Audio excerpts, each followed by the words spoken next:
What's up Pinoy Creators? Ako nga pala si Christian at ngayong araw ay susubukan natin itong DJI Osmo Action 4. So itetest natin yung kanyang waterproof, breeze resistant, low light, resolution, slow motion, rock steady, battery life at yung kanyang audio. So kung ano yung naririnig nyo ngayon, ito yung audio ng Action 4. So dito kapag inedit ko tong video na to, hindi ako magdadagdag ng volume.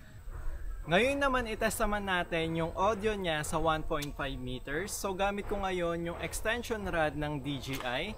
So hindi ko lang alam kung rinig pa rin ako sa gantong kalayo. Audio check 1, 2, 3. Audio check 1, 2, 3. Next natin itry yung Rocksteady at Rocksteady Plus. So ito yung stabilization ng DJI. So ang gagawin ko ay maglalakad ako at magja-jogging. So dito makikita natin kung gaano ka-stable yung Rocksteady nila. At yung gamit ko na mount dito ay yung DJI Osmo hanging neck mount. So kung gusto mo makita yung review sa product na to, check mo yung link sa description. Step 1, wake up early, gonna rise with the sun. Step 2, get some good, some food in you. Step 3, think real hard about what you wanna be. Step 4, everybody just do your thing. Wake up, today's gonna be a good day. Wake up, today's gonna be a good day. Wake up, today's gonna be a good day. Wake up, today's gonna be a good day. Wake up, today's gonna be a good day. Wake up, today's gonna be a good day. Wake up, today's gonna be a good day. Wake up, today's gonna be a good day. Yo, set your affirmations, aspirations. I got shit to do, the aftermath of preparation. Good food, good mood, blood in circulation. One step at a time, yeah, that's how you make it. Set a goal you control and the steps you take them. I try to pick one thought, have some concentration. And if I make a mistake, it's called education. I try to do this every day, call it replication. Wake up, today's gonna be a good day. Wake up, today's gonna be a good day. Wake up, today's gonna be a good day. Wake up, today's gonna be a good day. Wake up, today's gonna be a good day. Wake up, today's gonna be a good day. Wake up, today's gonna be a good day. Wake up, today's gonna be a good day. So life ain't easy, yo, I think there's a reason though. Ups and downs, just like every different season, yo. Sometimes I'm high, other times I'm barely breathing, though. I always gotta fight and hide from the demons, yo. Negative thoughts are poison, they rot. Head full of flies, so here come the clouds. They'll never stop unless I can swap all the bad for the good in my head when I'm lost. Yeah, so I'ma fake it till I make it. Positive thoughts are overtaken, I got patience. One day at a time is how you operate a cadence. A flow, you grow, you show yourself a foundation. Stay away from all the shit that causes temptation. I know that I like to do it cause it's sensation. I live my life in my head like a narration. Don't expect greatness, do my best, man, I'll take it. Wake up, today's gonna be a good day. Wake up, today's gonna be a good day. Wake up, today's gonna be a good day. Wake up, today's gonna be a good day. Wake up, today's gonna be a good day. Wake up, today's gonna be a good day. Wake up, today's gonna be a good day. Wake up, today's gonna be a good day. Wake up early, gonna rise with the sun. Step 2, get some good, some food in you. Step 3, think real hard about what you wanna be. Step 4, everybody just do your thing.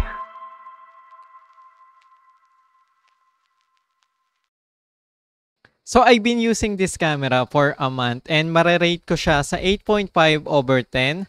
So almost perfect for a 28,000 pesos. So para na rin siyang DSLR and ang ganda ng 4K niya lalo na sa 120 frame per second. Ngayon naman pag-usapan naman natin yung dalawang downside na napansin ko sa Osmo Action 4. So una is yung kapag nagra-ride ka sa malalamig na lugar. So nung nagpunta kami ng Tagaytay, napansin ko na ang labo nung isang video and then nakita ko na merong moist dun sa lens. Pangalawa is kapag naka 4K at 120 frame per second ng naka-vertical, Dito napansin ko na hindi maganda yung frame rate niya kapag naka-vertical sa 4K at 120 frame per second. So kung mahilig ka mag-TikTok videos at gusto mo ng higher resolution, ang piliin mo ay yung 4K at 60 frame per second nila pagdating sa mga vertical video. And when it comes to battery, nakapag-record ako ng 4K at 120 frame per second sa isang battery ng tuloy-tuloy ng total of 70 minutes. Pagdating naman sa 1080p, nakapag-record ako sa isang battery ng almost 2 hours and 30 minutes. So, sulit na rin at matagal na rin yung isang battery nila.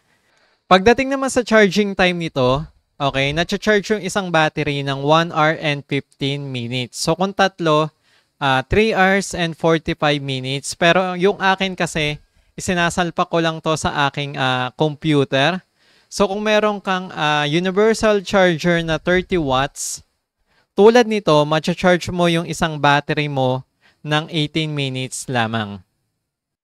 Pagdating sa waterproof, make sure na nakaseal o sarado yung saksakan ng USB Type-C at battery. So, merong red line niya na palatandaan na dapat hindi yan kita para safe sa tubig yung Osmo Action 4.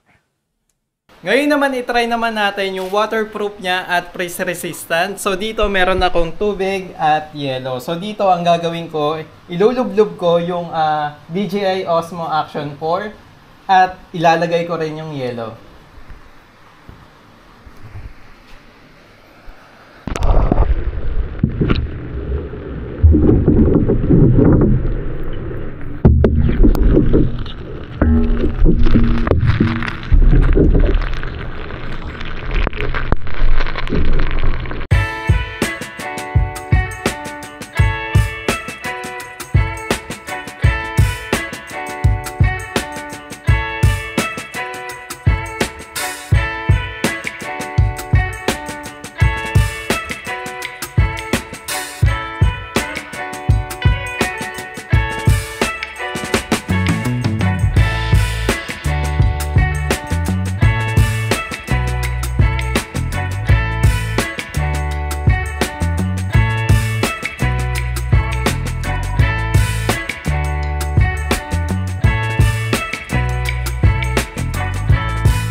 Dito nagulat ako dahil nakakasaga pa rin ng sound sa ilalim ng tubig yung Osmo Action 4 at ang ginawa ko dito, binabad ko to for 25 minutes. So wala naman naging problema maliban sa first 10 minutes na inalis ko yung Osmo Action 4 sa tubig. Una, hindi ko siya maswipe dahil sa sobrang lamig but after 2 minutes, naging okay naman. Pangalawa, yung speaker niya naging sabog yung tunog so doon ako kinabahan but after 10 minutes naging okay naman din. So habol ko na rin, pwede mong magamit na webcam itong DJI Osmo Action 4. Kailangan mo lang na mahabang USB Type-C para doon. At bago natin tapusin ang video na to, please like the video and subscribe ka na rin. Maraming salamat, Pinoy Creators!